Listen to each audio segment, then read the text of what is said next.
তেল ছাড়া তরকারি অসম্ভব, হতেই পারে না। কী করে করলাম দেখে ফেলো।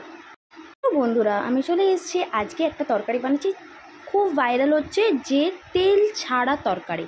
প্রথমে আমি আলুটাকে একটু সেদ্ধ করে নিয়েছি।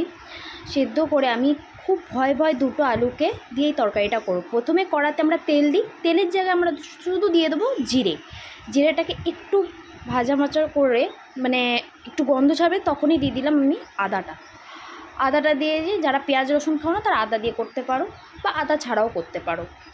তারপর দিয়ে দিলাম টমেটো, যাতে ধরে না যায় সেই জন্য অল্প অল্প করে একটু জল দিয়েছিলাম, নিয়ে ভালো করে কষছিলাম।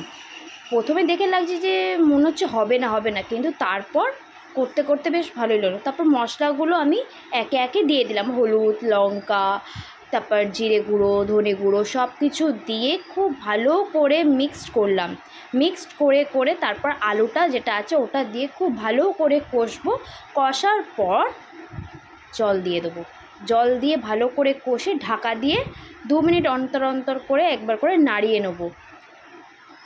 দেখা যাবে যে আদার গন্ধটা, জিরের গন্ধটা ছাড়বে না, কিন্তু তরকারিটা দেখতে অসাধারণ হয়েছে, একটুও তেল নেই।